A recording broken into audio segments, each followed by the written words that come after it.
इस कार्यक्रम के प्रायोजक हैं कृषि एवं किसान कल्याण मंत्रालय, भारत सरकार। हर जोखिम से निकल कर फसल आए, सुरक्षित हो जाए। फसल बीमा से हर किसान अब आत्मनिर्भर हो जाए।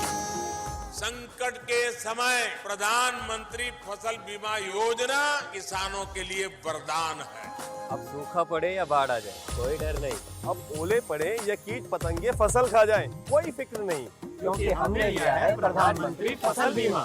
बुआई से फसल कटाई तक हर जोखिम का दावा, न्यूनतम प्रीमियम पर अधिकतम भुगतान का वादा। योजना से हर साल जुड़ रहे हैं 5 करोड़ से ज्यादा किसान। अब आपकी है बारी। नजदीकी कृषि कार्यालय, सहकारी समिति, बैंक शाखा, अधिकृत बीमा कंपनी या जन सेवा केंद्र में स्वेच्छा से करा सकते हैं पंजीकरण। फसल बीमा पोर्टल या फसल बीमा ऐप द्वारा भी कराया जा सकता है पंजीकरण। प्रधानमंत्री फसल बीमा योजना, आपकी फसलों का संपूर्ण सुरक्षा कवच। कृषि एवं किसान कल्याण मंत्रालय, भारत सरकार।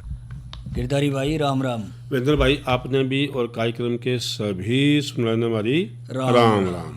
गिरधारी भाई जी वीरेंद्र भाई, यो देखा एक चीज केवल कि आप खाने के तो पकवान जो हैं कई तरह के खाएं और अपने शौक के अनुसार मटर पनीर क्या, गाजर मूली क्या, या मौसम के अनुसार अपना पूरा हिसाब किताब आप खाने पीने में रखो। एक बताऊँ वीरेंद्र भाई? जी हाँ, जे समय पे मौसम के हिसाब से सही खा लोगे नहीं, शरीर तंदुरुस्त रहेगा। नहीं ये तो बात आपके साथ बिल्कुल खरी उतरा है, क्योंकि आप साग भी पूरा खाओ, हाँ, पालक भी पूरी खाओ, हरी सब्जी भी पूरा खाओ, धनिए का भी ध्यान रखो, और इसके साथ साथ सलाद का भी पूरा ध्यान रखो, हरी सलाद का। और एक चीज का और ध्यान भी रखो। क्या बोला? कि जैसे ही मौसम बदल सा होने लगा है, या आपने न्यू लगाए यार ये चीज तो बहुत खाली, फिर थोड़ा सा हल्का फुल्का भी खा वही तो घूमे कि मौसम के हिसाब से हर चीज खा लेनी चाहिए। हाँ, तो उस मौसम के अनुसार आप बीच में खिचड़ी भी खाओ। बात कर दी, गरम गरम खिचड़ी भी खाओ। खिचड़ी की दाल, खिचड़ी से मूंग की दाल पड़ी हो, देसी घी हो, वीरेंद्र बात तो कुछ हो। मैं कह रहा पूछो ना, आप तो पूरा उसमें मूंग की दाल की खिचड़ी और क्या कहें उड़द की दाल की खिचड़ी, आप तो कई तरह की। एक दिन तो आप मिलवा कह रहे थे, चाहे 2 चम्मच खा ले या खा कर, और उसमें देसी घी पड़ जाए, खा कर मजा आ जाए बिल्कुल। पर गिरधारी भाई एक बात है, या आगे ना तो खिचड़ी यदि खाओगे जब कुछ लाओगे तो मूंग ला जा, मूंग लाओगे, मूंग लगाओगे जब भी गिरधारी भाई आगे फिर खिचड़ी खाओगे। तो आप जो आज हम बात कर रहे हैं, आजकल का मौसम बड़ा बढ़िया है, मूंग की बिजाई जो आपकी जो ग्रीष्मकालीन मूंग है नहीं, उसकी बात कर लें। बिल्कुल सही, क्योंकि वाई आपने जो है खिचड़ी देवेगी आगे चल कर, बिल्कुल सही। तो सब पहले तो आपने बता दिया कि इसका समय क्या है।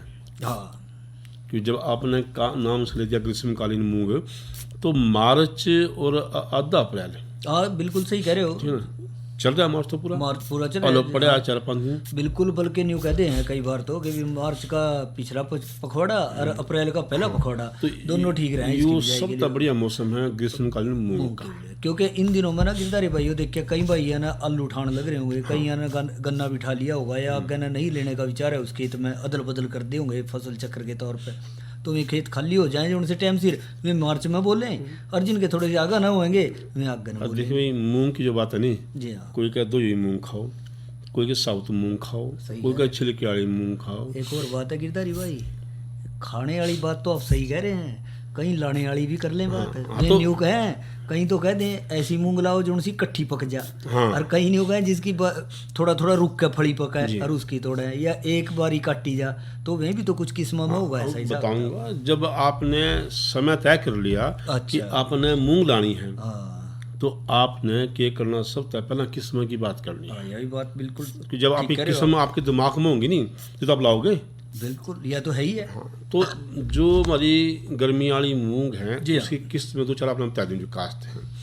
एक तो है 851। अच्छा, 851 लिख लिया आप कभी पीछे? बिल्कुल खा लिया, पहनिए देखो हाथ में रहा। दूसरी है मुस्कान। अच्छा। एक है पूसा बैसाखी। पूसा बैसाखी, वही बात आ गई, अगले महीने में बोई जाएगी, वो समझ ले। अंदाजा तो इसके ही लगा। SML 668। यो बड़ा लंबा सा नाम लिया, दोबारा बताइए। SML 668। ठीक। ये कुछ इसी किस्म है जो बड़ी गर्मी वाली मूंग की सब तक बड़ी है। और सब तक बड़ी बात इनकी पता क्या है? जी हाँ, कि ये लगभग 2 से लेकर 1.5 महीना में पक्का तैयार हो जाएगी, यानी 65 से लेकर 70 दिन में पक्का तैयार हो जाएगी। बात सही है आपकी। और जो तौर तो इनकी पैदावार की बात है तो ये लगभग 4-4.5 क्विंटल प्रति किले के हिसाब से आरामता अपने उपज दे देंगी। ठीक। लेकिन वीरेंद्र भाई एक बात हो ना, दे देंगी जब आप ढंग से खेती करेंगे। यह भी बात है, ढंग से खेती का मतलब मैं समझ गया कि भाई समय पे बिजाई, हाँ, नड़ाई गड़ाई, बिल्कुल, पानी देना, बीज सही हो, बीज उपचार सही हो, बीज उपचार सही हो, और इसके साथ साथ जो खाद कीट की मकोड़े मात्रा, लगते हाँ, हो उनकी भी रोकथाम हो। तो ये है नहीं 4.5 क्विंटल आप दे देगी। जो तौर तक SML 600 जो लंबा सामान लगा के था आपने, जी हाँ, इसकी एक खास बात है कि जब ये पक जाएगी नहीं, इसकी फलियां चटकती को नहीं। हाँ, नहीं कई किस्म की फलियां ना जब चटक तेज के दाने धूप हो की, हाँ। दोपहर के टाइम वे चटक चटक के खेत में बिखरने लग जा। हाँ, और लगभग 90% फलियां इसकी एकदम पक जाए। अच्छा, यह अच्छी है। और सबसे बड़ी बात इसकी, इसमें एक ना पीले पत्ते वाला मोजेक वायरस हुआ है जो मूंग में है। हाँ, पीले पत्ते वाला मोजेक रोग हो जाए, हाँ, इसने राम तहसीन कर लिया है, उसने उठ लिया। हाँ, बढ़िया है अभी। तो ये तो आपकी किस्म है, समय की बात भी होगी। अब बात करते हैं कि आपने खेत की तैयारी किस तरह करनी है। ये खेत तो तैयार नहीं होगा कि किस्म ले अभी किस्म का तो चलो छांट ली, टाइम से रख ली, पर खेत भी तैयारी जरूरी है। तो नहीं अच्छी भाई- किस्म भी तो दरी दरी रहेगी रहेगी। जो खेत ढंग से तैयार ना हो। तो सबसे पहले तो अच्छा जो जल निकासी वाली जो दोमट हल्की दोमट माटी है वो अपन चाहिएगी। मतलब पानी खड़े ना हो। हाँ, दोमट हो या हल्की दोमट हो। और वो तो जो बारी ज़मीन है नहीं, जिन्हें कई बार ज़मीन बोलो आप, उसमें भी आप इसकी काश्त आरामता कर सकें। लेकिन एक बात ध्यान रखना, धरती में एक तो अमल ना हो, एक क्षार ना हो। जब ये नमक है ये इसमें ना कलर कुलर ना हो। हो। जो ये होंगे तो फिर भाई उन देखो नहीं, सीधी सी बात। हाँ, गेहूँ की फसल पीछे है, जो खाली खेत हैं जिसमें आलू गन्ना सरसों या इनता खाली हो, तो उन सब खेतों में आप मूंग बढ़िया ले उसको, बिल्कुल खाद ठीक काम है भी आप। जी हाँ, दाली मिल जाएगी, खादा काम भी हो जाएगा और आपकी खाली खेती बढ़ जाएंगे। जी हाँ। फिर आप पूछोगे भी न्यूता और बीज की मात्रा कितनी कि आपने पता है नहीं गिरधारी भाई, देखो आप अपने हिसाब से जो वैज्ञानिक तरीके से लगवाओ तो फिर बतानी तो पड़ेगी। हाँ, तो बीज की जरूरतों की मात्रा है नहीं, तो 1 किले में माने 10 से लेकर 12 किलो बीज बहुत है। अच्छा, 10 से 12 किलो बीज। और जब ये सीधा छिंटा बोगा लैना लूना का हिसाब भी रखना। इनका बड़ा सा बोन का जे आप इन खुड्डा में बो देगा नहीं, जी हाँ, 20 से 25 सेंटीमीटर का फर्क, और जब पौधे में 7 या 10 सेंटीमीटर ये फर्क। और एक बात और ध्यान रखनी है आपने, तो क्या जो इसकी गहराई है वो 5 या 6 सेंटीमीटर तक ज़्यादा नहीं होनी चाहिए। हाँ, नहीं फिर जमाव पे असर पड़ा। हाँ, फिर आपको लेबर मन तो चोचो में वो 10 सेंटीमीटर सही करती कह थी, रहे भाई। वही तो है नियम तो डूंगी लाई थी। डूंगी लाई थी कि भाई नवासी में जल्दी जाम हाँ, जाएगा। इतनी डूंगी लानी है हाँ, आपने, ठीक बस है। 6 सेंटीमीटर तक। ठीक करे, दरमियाना सा हाँ, दाब रखनी है। अरे एक बात को ध्यान रखियो, वो क्या बोला? जो आई 12 में आपने कहा जब भी अब बीज उपचार। हाँ, जब भी आप चपाड़े में बैठे हैं, थाई में बैठे हैं, ये आप बार बार बात करा भाई बीज उपचार जरूर करना। हाँ, तो फिर इसमें क्या देख रहे हैं? बीज उपचार भाई राइजोबियम का टिक्का बहुत वही बढ़िया है। 50 ग्राम गुड़ भी इसमें पाओ है? 50 ग्राम लगभग गुड़ और 50 ही पाओ है या 100 ग्राम? ना 50 ग्राम बहुत है, अच्छा, इतना भी मीठा ना करो। नहीं वो नहीं हो जाना, कई बार गर्दा गुर्दा हो रहा हो आप तो ना, ना। डली आपी भी खा जो और फिर आप उसमें भी घोल दे। अपना खाना इसमें जोड़ना, अच्छा, वो नहीं जोड़ना, ना। वो न्यारा रखना। जो इसमें उपचार का जोड़ना खाली। ठीक, यानी इसके लिए तो 50 ग्राम बतेरा। 50 ग्राम गुड़ है, लगभग 250 मिलीलीटर पानी है, गुड़ बना के, और जो है सारा छाम में पक्के फर्श पे अच्छी तरह फैला दो, हाथ कला मिला दो। इस तरह जो गुड़ है सारा बीच पे चिपक जाएगा, चिपचिपा वो सारा उस पर जी हाँ। चिपक जाएगा। और उस पर जो है उसके अच्छा जो राइजोबियम के टिक्के को ना खोल के गुड़ पर लगे जो बीज हैं उन पर अच्छी तरह गिर के सारे बीज ना सारे हाथ अच्छी तरह मिला के और बीज में ना छामस कह दो, तो आपका बीज का उपचार हो गया। जी हाँ, ये बहुत बढ़िया कहा आपने। ये बीज उपचार मेरे ख्याल में पौधे ना तंदुरुस्ती देगा, जब पौधा तंदुरुस्ती दे जमाव देगा, हो जाएगा, आगे बहुत बढ़ेगा। सी बीमारी देख कर बैठ जाएंगी। हाँ, इसके तो रही लगने की। वो भी ना इस पर उपचार है भाई इसका तो। बिल्कुल सही कहा, मतलब एक तरह से टीकाकरण सा हो गया इसका। हाँ, इसे टीकाकरण हो गया, स्वस्थ फसल रहेगी। या तो वीरेंद्र भाई है और कुछ आपने पूछो नहीं बात बता दो, फिर आप कहोगे नहीं, भाई। बिल्कुल सही कह रहे हो गिरधारी भाई, आपने जब जिक्र कर ही दिया तो कुछ बातें मन में आ ही हैं जिनको ये जो संदेह है वो ना रहे और किसान भाई भी अपना संदेह दूर कर लें। देखो, एक तो बात यह तो आपने बहुत अच्छे तरीके से बताई, किस्मा भी और क्या कहें, बीज की मात्रा भी, उपचार भी, बुण का तरीका, मिट्टी तक बता दिया। पर यह है कि इसमें खाद पानी का हिसाब किताब भी कुछ बिना होता है। खाद पानी की बात, चाहे मानस हो, चाहे डंगर हो, चाहे फसल हो, बिना खाद के काम चला क्योंकि ना सही कह रहे हैं आप, अरीब तो गर्मी आगे आगे ज़्यादा बढ़ेगी, सिंचाई की पानी की तो जरूरत उसकी जरूरत पड़ेगी। पड़ेगी। पहला खुराक की बात करें अच्छा, खुराक की करो। तो जितनी भी दलनी फसलों में नहीं, जी हाँ। जिनमें दालों है, इन फसलों में नाइट्रोजन की थोड़ी सी मात्रा की जरूरत होगी। और फसल नाइट्रोजन की और मात्रा, यूरिया कहें जिन्हें, हाँ, जिसमें उसके ना, जरिए, ठीक है। और एक बात ध्यान रखियो, जे माना बढ़िया फसल लेनी है, हाँ जी, जिद की बात है यार, वो रैंद काटने जाती बात है। ना नहीं रांद क्यों काटेंगे जब जे खेत अच्छा, रुंदे अभी, अच्छा, फिर उसने ढंग से तो ले जो फसल। अच्छी फसल आपने लेनी है तो आपने 6 से 8 किलोग्राम शुद्ध नाइट्रोजन, ठीक, जिसने आपको थी नहीं यूरिया, वो 13 से 17 किलो हो गया। वह मात्रा यह बैठेगी। हाँ, क्योंकि न्यू है ना नाइट्रोजन के चक्कर में कभी हुई हाँ बच्चों भी तो सोचा यो क्या लेना है, यूरिया तो, की। हाँ, यो तो लेना, 13 से सही 17 या बताइए हाँ, आपने सही। तो उस पीछे आपने लेना 16 किलोग्राम शुद्ध फास्फोरस, अच्छा जी, जिसने आप 100 किलोग्राम सिंगल सुपर फास्फेट पे ले सकते। हाँ, वो SSP भी कहते हैं उसने। तो ये सारा आपने बिजाई जो है प्रति किले के हिसाब से बिजाई के समय गे दिए। और बिजाई के पाछा जो बाकी कोई भी जो उर्वरक है आपने गेने की जरूरत नहीं है, क्योंकि जो दाल है नहीं, या खुद अपने आप खुद में अपने आप में। मैं सोच रहा था गिरधारी भाई, एक बात अक्सर कही रहे हैं, अगर भाई जब भी कोई दाल खेत में लावें, उस खेत में तो इतना असर हो जाए कि अगली फसल में भी ज़्यादा उर्वरक गिरने की फिर न्यू जरूरत है, नहीं पड़ती है। ताकत ने भी ताकत वास्ते ताकत चाहिए। ताकत चाहिए, यह बात आपने तो सही। इनने भी थोड़ी हाँ, इनने भी चाहिए, क्योंकि इसकी जड़ों में जो ग्रंथियां हैं उनको भी विकसित होने के लिए कुछ ना कुछ तो चाहिएगा। अरे ये कर लो आप, उसकी बात आपको पानी पानी की, फिर हाँ। 2 पानी जरूरत नहीं पड़ेंगे आपने। अच्छा, 2 पानी देने, और जो तेज गर्मी पड़ रही हो, ये अड़वा कई सा बार पानी और ला दें, 3 भी ला दो, 3 भी ला लेकिन 2 तो लाने मौसम देख कर। हाँ। तो पहले जो अपना पानी देना ना, वो पहली सिंचाई बिजाई के 20 से 25 दिन पीछे आपको देना चाहिए। और दूसरा जो उनसा कह रहे थे दूसरा आप? उसके एकदम 10-15 दिन पीछे, अच्छा, 10-15 दिन पीछे, ठीक है। पहले पानी के 10-15 दिन पीछे दूसरा पानी। गिरधारी भाई, या तो आपने बिल्कुल सही कहा कि पानी भी दे दिया, खाद भी दे दी, बीज भी पा दिया।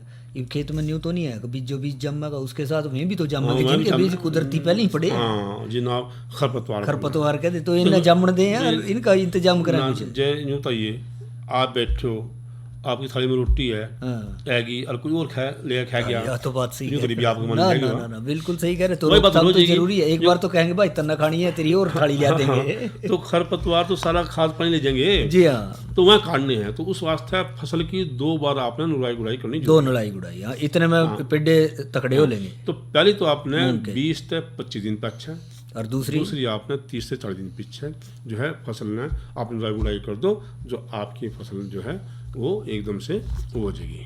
अच्छा, यह भी सही रही। न्यूनता हो क्या इस पे भी कोई कीड़े पकौड़ा का प्रकोप हो जाए, ये, रोग राग आ ये, जाए ये कुछ? किसी को रुके बोला। हाँ, यह भी बात है, अपनी अपनी मौसम के अनुसार हर तरह के कीट पतंगे पनप है। तो इसमें एक तो आपने बता दूं, एक तो इसमें मूंग की पत्ती में छेदक बाणों वाली सुंडी, अच्छा, कंबड़ा सा कह दें जिसे ना। एक होगा आला तिल्ला, एक होगा सफेद मक्खी, इनका प्रकोप कोई भी हो सके।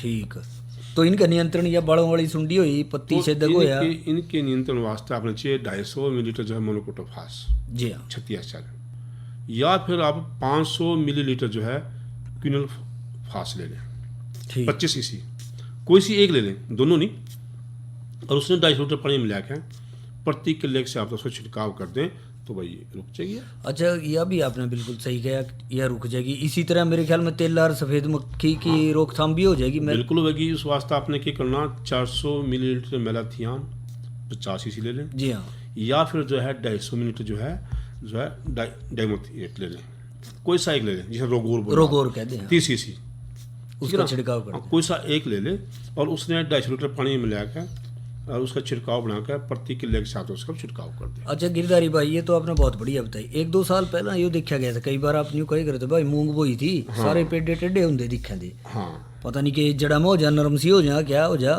जड़े हो जा, क्या हो जा, जड़ गड़ गई फिर आप ही कह रहे थे उनकी जड़ा गड़न लगी थी। हाँ। तो ऐसा ही ये उसका है। बिल्कुल, कभी भी उसका ठीक, तो इसकी रोकथाम फिर? इसकी रोकथाम खतर आपने से तो हमने भी पहले आपने बीज का उपचार कर लेना चाहिए। जी हाँ, जी, आप बीज का उपचार कर लोगे तो जे पहला उस फसल में या उस किले में पहला आई हो, तो आपने चाहिए कि 4 ग्राम थायरेन तक पहला ही उसका उपचार कर लें। बीज का, ठीक। या आपने 4 ग्राम थाईराम लेनी है और उसका पहले ही उपचार अच्छी तरह से कर लें, फिर उस बीमारी के आने की कोई इसमें लंबी संभावना नहीं है। और एक वो पीड़ा मुझे कर रहे थे आप जिक्र। हाँ, तो जिस तरह आपने देखेंगे, पहली बात तो कोशिश ये करने की वो पहले पौधे निकल जाएंगे, ठीक है नहीं।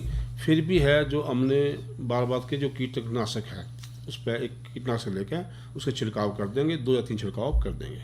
कीटनाशक कोई भी हल्का सा वो ले लेंगे, क्योंकि जो दलनी फसल है वो ज़्यादा भारी कीटनाशक की मांग कभी नहीं करती। जी हाँ, घना भारी होगा तो नुकसान मिलेगा उसको। नुकसान मिलेगा। और छिड़काव का जो अंतर रहेगा वो 10-15 दिन के बीच का रहेगा। तो बस ये थोड़ी सी बात आप ध्यान रख लो। और तो फिर कटाई भी समय पर 2-1 महीने बाद कर ले। पहला तो ना कटाई तो बाद में करियो। अच्छा। पहला तो बीच बीच में जाके उसकी जांच करते रहियो, गेड़ा मार लें खेत हाँ। में। और दूसरे 60 दिन हो जाएंगे तो फिर उसको आपने रोज फसल का देखनी है कि आज पक गई कि मतलब पट गई, ठीक है। तो जिस तरह आपने लगा कि इसकी फलियां पक गई हैं उसकी तुड़ाई कर लो, तुड़ाई कर लो। क्योंकि ये नहीं करोगे फिर गर्मी में तिलक तिलक के खेत में जाएगी, गिर जाएंगे। आपका हाथ थोड़ी सी नरम हो जब तोड़नी शुरू। हाँ, नहीं फिर आपका हाथ मुझसे ना करूँगा। जी हाँ। तो इस तरह भाई थोड़ी ध्यान रखेंगे। और गर्मी के मौसम में जो है मूंग लेवेंगे, बढ़िया खिचड़ी भी खावेंगे और बढ़िया मूंग की दाल का हलवा बना सकते। हाँ, मूंग की दाल का हलवा हाँ, वो वो तो सर्दियों में खाए थे, वो सही कह रहे। मैं भी कह रहा हूँ, क्या ले रहे थे मगा।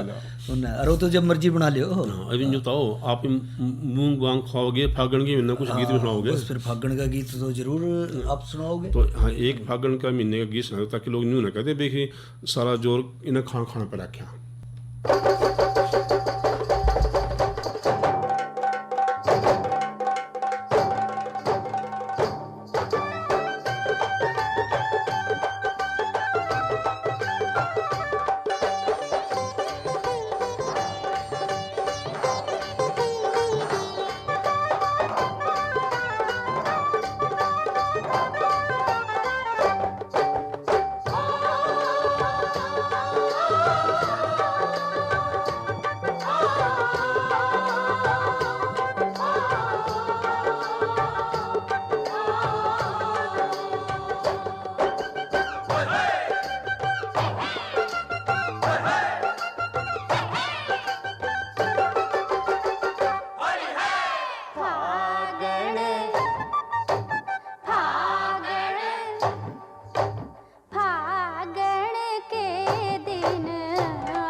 वीरेंद्र भाई, जी हाँ गिरधारी भाई। तो या तो बात आपने सुनी फागण के बारे में, जी हाँ। ये भी न्यू बताओ, फागण का तो मौसम आ ही रहा है, हाँ बिल्कुल फाग ठीक भी है। आने वाला है, लेकिन कैल का मौसम के रहेगा यूँ बताना था। पहले यूँ बताओ कि कैल के कार्यक्रम के रहेंगे। अच्छा, कल के कार्यक्रम का जहाँ तक सवाल है गिरधारी भाई, तो कल चर्चा का विषय रहेगा बागों में बोर्डो मिश्रण का महत्व। अच्छा। और दूसरी चर्चा का विषय रहेगा खुम्ब के मुख्य रोग और रोकथाम के उपाय। तो ये कैल का मौसम था इसको आप। हाँ बिल्कुल, क्यों नहीं। कल के जहाँ तक मौसम का सवाल है तो मौसम लगभग साफ रहेगा और अधिकतम तापमान जो है वो कल का है 34 डिग्री सेल्सियस और न्यूनतम जो है 20 डिग्री सेल्सियस। और इसी तरह से आज का जहाँ तक तापमान का सवाल है, आज रहा 32 डिग्री सेल्सियस और न्यूनतम रहा 16 डिग्री। तो यानी कल 2 डिग्री और बढ़ जाएगा, कल ना बढ़ जाएगा। और इसी तरह से आज जो है हवा की गति रही 7.3 किलोमीटर प्रति घंटे की रफ्तार से हवाएं चलती रही। तो न्यू बताओ, जी हाँ। हवा भी चला दिया आपने, तापमान भी बढ़ा दिया आपने, और मूंग भी। उस मूंग की खिचड़ी जब खाओगे ये डांगर ठीक ठाक रहेंगे। ये अभी बात सही कह रहे हैं। और डांगरन चाहिएगा चारा। चारा बिल्कुल, मैं तो सब बात। आजकल के मौसम में जो हम डांगरा ने कौन सा चारा बढ़िया दे सकेंगे गिरधारी आपके भाई, को? वैसे तो ये देखा जाए कि अभी थोड़ा बरसीने चल रही है। अच्छा, अब धीरे धीरे जो है नहीं, वह बरसीन अपनी अंतिम अवस्था में आ रही है। बरसीन चल रही और है। जैसे ही वह खत्म होगी तो नया तो बोना पड़ेगा। आप तो हमेशा दो चारा। हाँ बिल्कुल सही कह रहे। तो उसका पहले इंतजाम करना पड़े ना, तो उसके लिए हरे चारे के लिए ज्वार की बिजाई आप इन दिनों में। अच्छा, आप ज्वार बोगे? जिन किसान भाइयों के खेत खाली हो रहे हैं, जिस तरह अभी जिक्र कर रहे थे कि आलू के भी होंगे, गन्ने से भी हो रहे होंगे और कई चीजों से हो जाए, तो उसमें या गेहूं उठा के भी बो। अच्छा, मैं तो बोल को नहीं, कब तक बोस को नहीं बोल क्यों नहीं बो सकते आप? अगले महीने के पहले पखवाड़े तक आराम से बोस को 15 अप्रैल तक बोस को आराम से बोस को। फिर तो मेरे को देर नहीं, फिर तो मैं भी बोस मैं पे भी दो। क्योंकि आमतौर पे देखा जाए 20 मार्च से 10 अप्रैल तक तो आमतौर पे चले हैं, पर 2-4 दिन आगे पीछे किसान भाई अपने कृषि कार्यों के कारण कई बार हो जाए, मौसम की नरमी गर्मी देख के भी थोड़ा सा बोना पड़ जाए तो बोया जा सकता है। मेरे 2 किले खाली हैं। हाँ, उसमें आराम से बो। मैं चाहूँ तो अभी से ना मैं रख रखे डांग रखता। अच्छा, तो भी दोनों के दोनों। हाँ। और वो मूंग कौन से बोई थी? वो दूसरा वो तो अच्छा, वो इन 2 दिन यारी थी उसके रहती डांगराला में कोई हिस्सा नहीं किसी। अच्छा, ये आपने बहुत बढ़िया अगर रखा। नहीं आजकल तो न्यू करने लग रहा है डांगरा ना, तो कनाल 2 कनाल में ना ना ना, वो डांगरा के चाहे मेरे खाली है जो डांगरा घास पूरा मिला। वाह, यह बात तभी आपके डंगर जो है सारे आते न्यारे दिखे हैं। गिनती चिकने यार बढ़िया। हाँ बिल्कुल, वो हरा पौष्टिक चारा आप उन्हें दिन दे रहे हो। तो न्यू तो मैं कौन कौन सी किस्म बोस को? हाँ, जहाँ तक इसकी उन्नत किस्मों का सवाल है गिरधारी भाई, तो उसमें है HC 136 है। अच्छा। HC 171 है। और पिछली बार मैंने एक वो बोई थी HC 308 या भी हुई। HC 308 भी है। अच्छा। HC 308 है।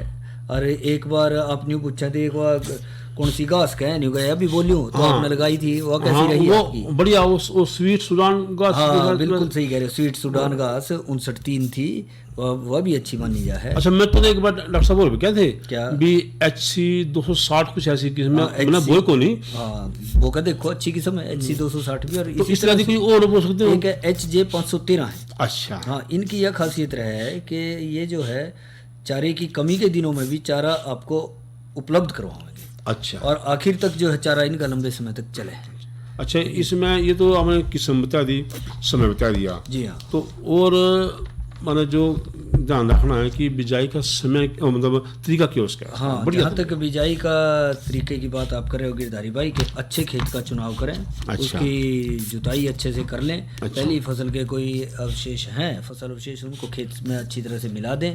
उबड़ खाबड़ खेत ना हो, डले ना हो, और प्रयोग करके जब थोड़ी सी नमी हो तो उसके अंदर आप जो है वो लाइनों में 25 सेंटीमीटर का फासला रख के जो है इसको बोस के। लाइन में का फैसला लाइन था 25 हाँ, सेंटीमीटर। हाँ। अच्छा वीरेंद्र भाई, एक बात और बता दो। अच्छा कि ये सारा तो मैं कर लूँगा, जी फिर आप कभी कम रहा लेकर आया कमजोर हो जाए उस वास्ते खाद पानी देना कुछ? हाँ, खाद पानी थोड़ा थोड़ा सा हल्का फुल्का उसके अंदर जरूर दो, कि जिस तरह पर खाद स्थितियों पर निर्भर करे है कि अभी खेत की कैसी तासीर है। तो उसमें जो आजा बिजाई से पहले नीचे जो है नाइट्रोजन जो है वो 80 किलोग्राम किसान खाद के रूप में या फिर 45 किलोग्राम प्रति अच्छा, किलो के हिसाब से यानी दे। 20 किलोग्राम नाइट्रोजन जिन आप 80 किलोग्राम किसान खाद जी करेंगे, हाँ। या फिर 45 किलोग्राम जो आजा है अच्छा। इसके अंदर जो किसान खाद के रूप में आप दे सके हैं उसमें अच्छा। बढ़ा सके हैं अच्छा। मात्रा, तो ये आजा है। और इसी तरह से 6 किलोग्राम जो है फास्फोरस जो है सिंगल सुपर फास्फेट यानी अच्छा। DAP, या फिर 15 किलोग्राम DAP दे दो। अच्छा। खेत में नीचे दे दो तैयारी के दौरान, उसमें दिया जा सके है। और इसी तरह से इसका जहाँ तक बीज की मात्रा का थोड़ा सा ध्यान रख लें कि सूडान घास का जो है 12 से 14 किलोग्राम, और जो दूसरी किस्म है उसमें 20 से 24 किलोग्राम, 25 भी ले लें कई बार, एक प्रति किलो किलो के हिसाब से जो है वो उसके अंदर जरूर ले लें। अच्छा, जे जहाँ पे पानी की व्यवस्था एकदम सी पूरी हो, जी हाँ, तो उस तरह पहला कुछ बात ध्यान रखनी भी चाहिए, पहला अच्छा कोई विशेष हाँ, जहाँ पे अच्छी जल व्यवस्था के इलाकों में जो है यूँ ध्यान रखें कि नाइट्रोजन जो आ जाए प्रति किले की बिजाई से पहले 10 किलोग्राम नीचे भी दे सकते हैं, और कई बार ऊपर से भी देते हैं, 1 महीने के बाद भी जो है 25 किलोग्राम यूरिया का छिंटा देते हैं जब जमा हो जाए, जिससे कि वो थोड़ा सा बढ़वार जल्दी कर जाए। अरे एक बात हो गया थे भी जब सूडान घास की कटाई करनी हो तो उसके पीछे 10 किलोग्राम हाँ, वो एक कटाई के बाद जो है देना जरूरी हो जाए, क्योंकि वो थोड़ा सा बढ़वार तेजी से करेगा। क्योंकि सूडान घास ऐसी आ जाए जो कि कई तरह के लौ दे देगी उसमें से। जिस तरह बरसीन के ले लें, साल भर चलेगा, अच्छा लंबा हरा चारा देगा आपने, तो उसमें थोड़ा सा छिंटा दे दोगे 10 किलोग्राम खाद का, तो वो उससे अच्छा फायदा हो जाएगा। तो इस तरह हम बड़ी ऐसी मतलब वो चारा ले इसका, तो या तुम ले लेंगे। लेकिन भाई ने एक बात का जवाब क्या बोला कि जितनी भी आपने बातचीत करी है यह सारी की सारी सोचो भी खत्म हो गया या यूट्यूब पे सुन सका मैं? नहीं, अभी बात आप सही कह रहे हैं कि जो किसी कारण से अभी नहीं सुन सके या नहीं सोच रहे हैं भाई पता नहीं क्या कहा था, दोबारा सुन ले, बात देख ले, बीज की मात्रा दाएं बाएं। तो जो हमारा AIR कुरुक्षेत्र का है ना, उस पर यूट्यूब चैनल खोलेंगे, उसमें आपने ही किसान वाणी के नाम पे मिलेगा, अब सारी बात अटखटा सुन सकते। तो वहाँ गिरधारी भाई मिल जाएंगे दोबारा? पक्का मिलेंगे, उठी बैठे मिलेंगे। और आप भी मिलोगे? अच्छा, अरे इब घड़ी क्या चलना पड़ेगा। हाँ, ये अभी सही कह रहे हैं। तो इस कार्यक्रम के प्रोजेक्ट थे कृषि एवं किसान कल्याण मंत्रालय, भारत सरकार। इधर इधर इधर हम बोल रहे हैं तेरे बीजू का। पुतला बोल रहा है? पक्षियों से तो हम खेत को बचा लेते हैं, पर इन घातक रसायनों से कैसे बचाएं? मतलब? देख बेटा, तू जो ये अंधाधुंध रसायन मिलाता है ना, मिट्टी की सेहत बिगड़ने लगी है, और जब माटी ही कमजोर पड़ जाएगी तो उपज कैसे सेहतमंद होगी? अरे पहले ऐसा नहीं था, पूछना अपने बड़े बुजुर्गों से, कैसे फसल लहलहाती थी, शुद्धता झलकती थी, हाँ, माटी भी तंदुरुस्त और लोग भी। अरे पहली वाली बात कहाँ? पर अब तो सब यही डाले हैं। सब नहीं, आज भी लाखों जागरूक किसान परंपरागत विधि से फसल उगा रहे हैं, खर्चा कम और उपज की कीमत भी बेहतर पा रहे हैं। सच है? रे बेटे, एक्सपीरियंस से बता रहे हैं, धूप में बाल सफेद नहीं किए हैं। हाँ। ठीक है भाई, मैं भी आज से जैविक खेती शुरू करूंगा। माटी से प्रेम की परंपरा है, परंपरागत खेती। इसके गले आज का किसान वाणी कार्यक्रम समाप्त हुआ। कार्यक्रम के सभी सुनाने गिरधारी और वीरेंद्र भाई की राम राम।